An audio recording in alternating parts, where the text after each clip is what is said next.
Hoy es el 18º domingo después de Pentecostés y la epístola es de la primera carta de San Pablo a los Corintios.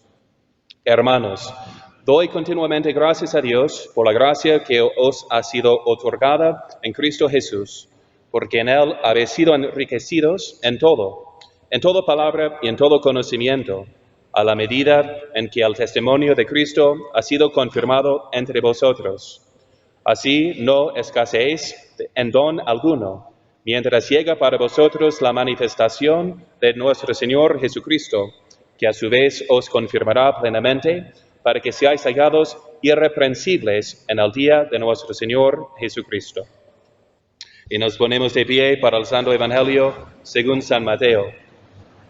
En aquel tiempo, subiendo Jesús en una barca, hizo la travesía y vino a su ciudad. Le presentaron un paralítico acostado en un lecho, y viendo Jesús la fe de aquellos hombres, dijo al paralítico: «Confía, hijo, tus pecados te son perdonados».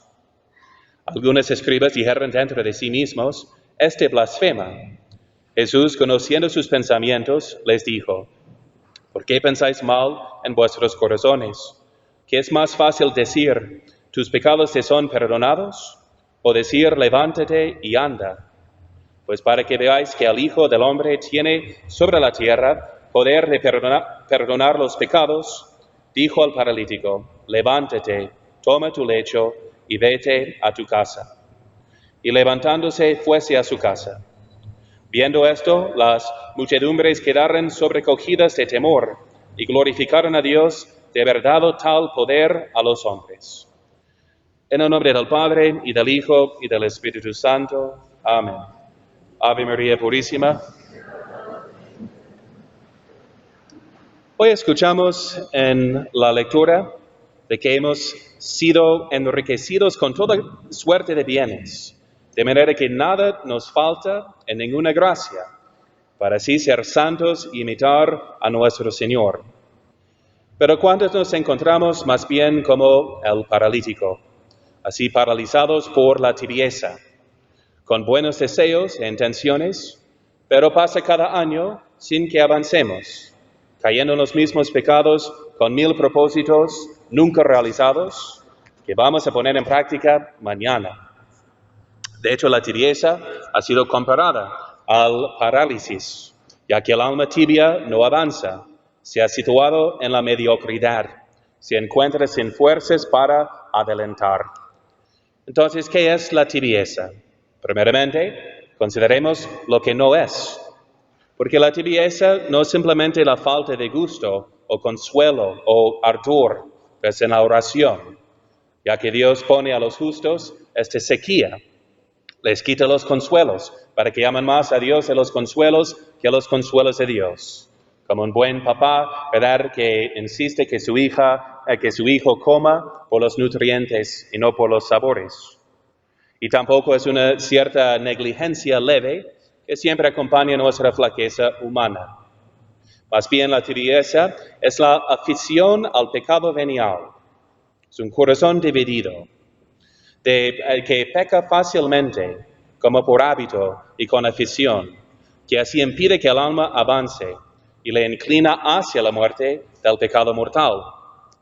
Así la describe San Juan de la Cruz: al alma con apegos, que es como una avecilla, que aunque sea atada por un hilo tan chiquito y tan delgadito, no puede volar hacia lo alto por este impedimento. Entonces, es la voluntad que quiere servir a dos señores. Entonces, a Dios, porque no quiere cometer el pecado mortal, pero tampoco quiere observar su ley íntegramente, porque tiene mucha afición a los pecados veniales. Entonces vive con una cierta rebeldía en contra de Dios y contra su vocación a ser santo. Y aquí hay que distinguir entre el atractivo, la afición y el consentimiento. Porque el que consiente al pecado mortal no es un alma tibia, sino muerta. Y le corresponde otro sermón sobre las penas del infierno, sobre la pasión de nuestro Señor, que le renovamos cada vez que pequemos mortalmente, poniéndole a muerte nuestra alma. Y tampoco es simplemente la atracción hacia el pecado, porque vamos a tener tentaciones, ¿verdad? Ojalá de menos grado, con más virtud, pero hay tres causas: el mundo, el diablo y la carne, ¿no? Y el diablo también, y Dios permite que le tiente al alma de una forma a veces muy fuerte, a las almas muy avanzadas. Entonces, estamos hablando aquí más bien de la afición, que es un atractivo imprudentemente conservado y favorecido por cierta complicidad de la conciencia. San Francisco de Sales la describe así: propónese no pecar más, pero con un incierto pesar de tener que privarse. Abstiénese de los pecados como los enfermos de los melones. No los comen porque el médico les amenaza con la muerte, pero les sabe mal abstenerse. Hablan de ellos y andan con regateos en torno a la prohibición. Quieren olerlos, al menos si consideran muy dichosos a los que pueden comer.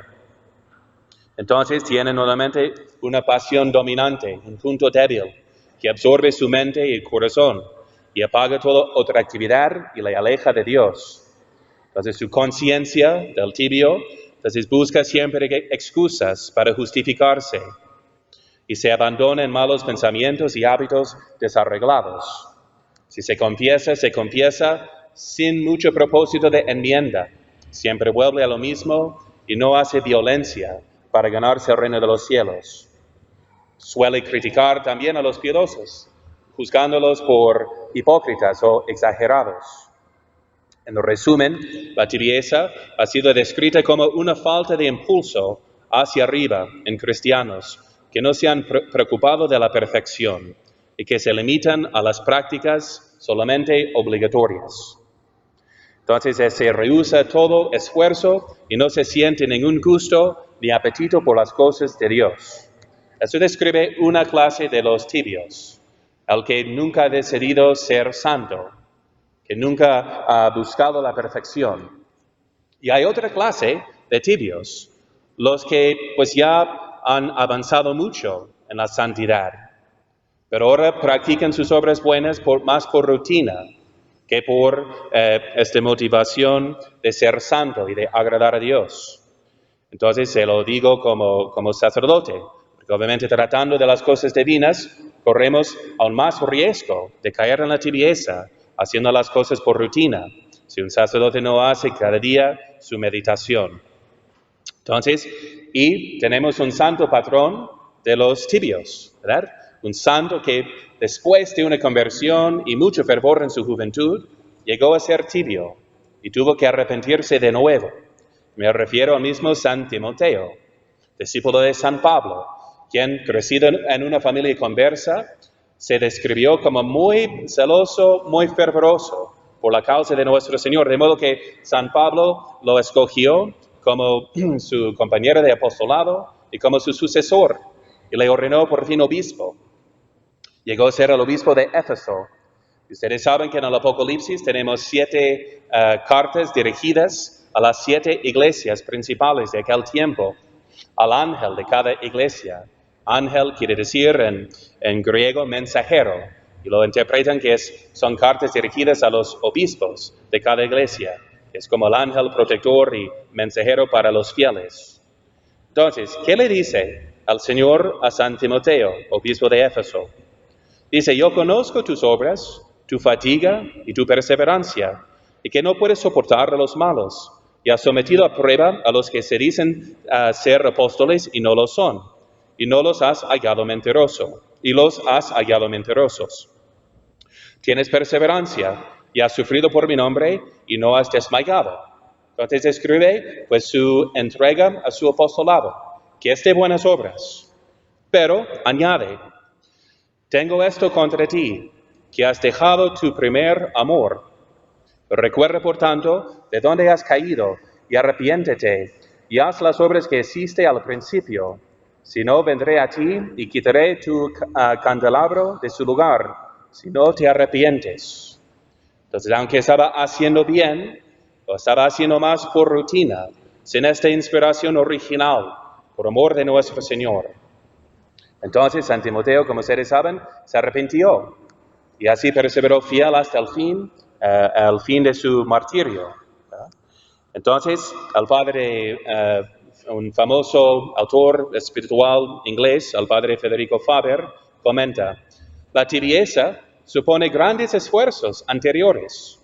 Supone que el devoto ha llegado a cierta altura, de la cual ha bajado por cobardía, por respetos humanos o por hastío.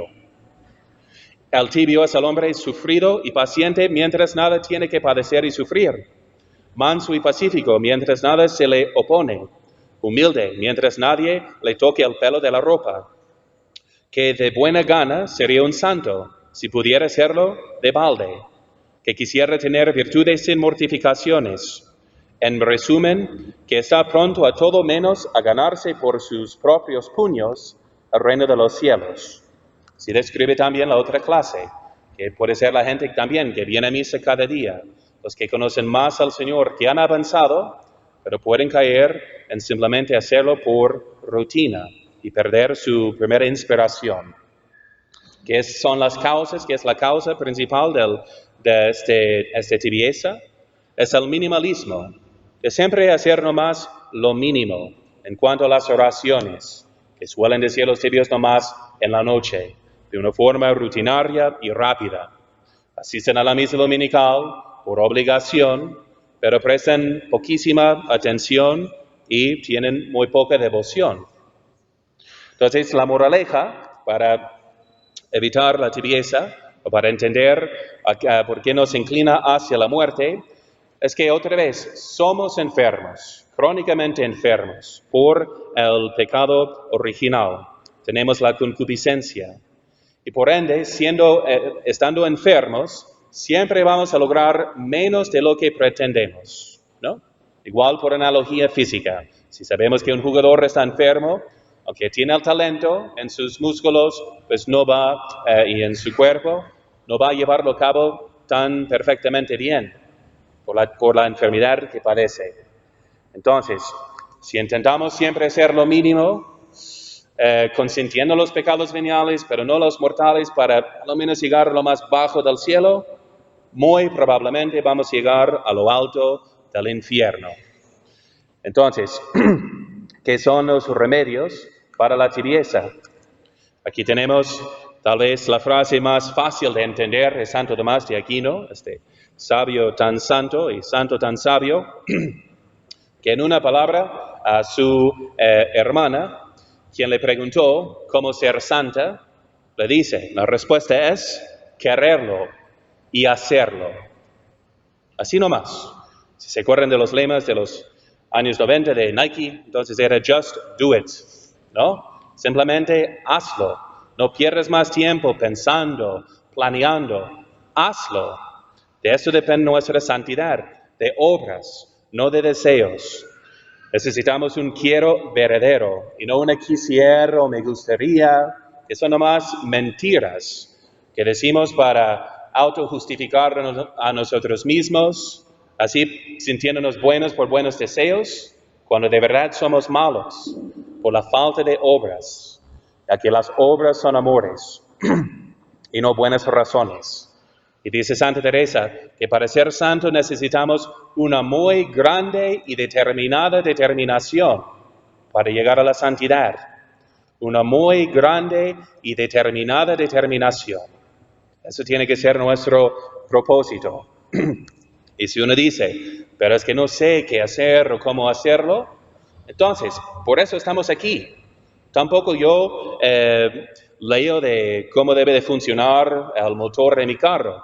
Tengo un buen mecánico, a eso se dedica, de muchos años, de confianza. Nomás le llevo el carro y él me dice que está mal y lo repara, ¿no? Entonces igual, pasamos años y años y años estudiando los santos a la ciencia de santidad para poder comunicar a ustedes, así en el confesionario o en pláticas, cómo ser santo, qué deben hacer. Entonces no necesitan tanto conocimiento, sino la docilidad y humildad y la entrega de voluntad. Entonces, nosotros somos los médicos y por eso preguntamos en el confesionario, para hacerlo bien, para que no sea de rutina y sacrílega, sino con un corazón arrepentido y un propósito sincero de enmienda. Entonces, y necesitamos sobre todo un plan de vida, no deseos, sino un plan que cumplimos. Empezando con la oración diaria. El que ora se salvará, el que no ora se condenará. Es una promesa, ténganlo por seguro. ¿Ok? Y entonces, ¿cuándo vamos a rezar? ¿No? Mañana empezamos el trabajo, ¿cuándo vamos a tener la cita con Dios? A ver, pónganla en su agenda de una vez. ¿Y cómo vamos a rezar? Ya que el tibio nomás dice oraciones, ¿no? Como el guacamayo, ¿verdad? Que puede repetir, pero no está alabando a nadie, ¿no? Entonces, San Ignacio de Loyola, su primer consejo es que cuando para hacer sus ejercicios espirituales, el primer paso, primera condición, ponerse en la presencia de Dios, de la divina majestad. Eso debe de inspirar humildad en el alma, ¿verdad? Y pensar, aquí estoy, pues una criatura que tantas veces me he hecho enemigo de Dios por mis pecados. Aquí estoy ante la bondad infinita, el único que es. ¿No? Entonces, para tener una oración sincera y humilde, y que empecemos con nuestra nada, con nuestra miseria. Nuestra miseria es el motivo para recibir la misericordia, ya que la misericordia es de sentir la miseria de otra persona en el corazón. Es de lo que nos habla el Sacratísimo Corazón de Jesús en todos sus mensajes. Él no conoce nuestra miseria. Y si la confesamos, nos va a ayudar. Que es la única cosa que presumimos de voz alta en el canon de la misa. Nobis quoque peccatoribus. Y a nosotros también los pecadores. ¿Qué es lo que decimos hoy? Y hagan de cuenta, el fundamento de santidad es siempre empezar con la dependencia de Dios. De saber que somos nada. Y dependemos de todo, dependemos en todo de Él. Y si no tenemos ganas, que pidamos las ganas. Podemos pedir cada paso intermediario para que Dios nos cambie. Es lo que leemos también hoy en la colecta, ¿no? Señor, dirija tu gracia nuestros corazones, pues sin ti no podemos serte gratos. Empecemos así, pidiendo la conversión. Sáname, Señor, y seré sano. Conviérteme y seré convertido. Todo primeramente depende de su gracia. Y en la misa, ¿qué hacemos en la misa? Que asistamos con una verdadera devoción, pensando en las 4 fines de la misa. La petición, el agradecimiento, la reparación y la adoración. ¿Para qué? P-A-R-A. Para pedir, agradecer, reparar y adorar. ¿Okay? Si no hacemos ninguna de esas intenciones, asistimos pues a la misa como de cuerpo presente, pero como un muerto, ¿verdad? En vez de ser vivo. Y que no asistamos como el devoto, entre comillas, Enrique VIII, ¿verdad? El fundador del cisma anglicano que mató a sus esposas por ser adúltero y asesino, y se hizo papa de la iglesia en Inglaterra, pero cada día, por devoción, asistía a una misa solemne, porque le encantaba tanto, ¿verdad? Le provocaba tan bonitos sentimientos, como si estuviera en un concierto. Eso no es la devoción verdadera. Entonces, que pasemos por esas intenciones. Y tal vez lo más importante es, y también, pues menciona San Ignacio, el examen de conciencia. Dijo a sus estudiantes escolásticos jesuitas, si no encontraban tiempo para ninguna otra devoción por causa de sus deberes y estudios, que sin embargo nunca omitieran su examen de conciencia, que es la salvaguardia del alma, que nos va a decir si estamos faltando algo más grave, ahí va a salir en el examen de conciencia. El mismo San Ignacio examinaba su conciencia cada hora de cada día, para ver cómo había pasado esa hora y qué eran sus nuevos propósitos para la próxima. Y así llegó a ser santo. Entonces, y tal vez lo más importante es la lectura, digamos la lectura meditada, la oración mental. Entonces, que cambia todo, porque al tibio le falta ¿qué? Le faltan convicciones y le falta motivación. ¿Cómo va a desarrollar las convicciones, fortaleciéndolas y tener más motivación? Sino por la lectura. Es la diferencia entre dos personas que asisten a misa, una con mucho fervor, otra con mucha tibieza y distracción. La diferencia es cómo se preparan antes, por la oración. Por eso decimos, 4 partes son del catecismo. No podemos ser santos simplemente por conocer la fe, la primera parte, el credo, observar los mandamientos, la segunda parte, y recibir los sacramentos. ¿Basta? No. Porque si no cumplimos con la 4ª parte, que es la oración, no vamos a recibir los sacramentos con mucho provecho y vamos a encontrar la observancia de los mandamientos muy fácil. Entonces es la oración que es la esencia de la vida cristiana, su alma. Entonces, y como decimos, dime con quién andas, ¿verdad? Si leemos a los santos, vamos a pensar como ellos. Y la tibieza depende mucho del ambiente. Hasta que uno se aleje de sus malas amistades y gente mundana, no va a salir de la tibieza. Y entonces así se lo comparto como de mi conversión personal, que Dios me dio cuando tenía como 16, 17 años, que me convertí de ser frío, casi congelado, a ser caliente, por la lectura de la palabra de Dios. Se lo comparto nomás para dar testimonio a su poder. Leí el Nuevo Testamento y me cambió por completo, porque lo oí buscando a Dios sinceramente. Y además tenía pues ahí en la Biblia una imagen de nuestro Señor que puse ahí en mi pared. Y aunque no tenía un examen de conciencia de seguir, tal vez era más importante en ese momento simplemente examinarme ante la cara de Jesús.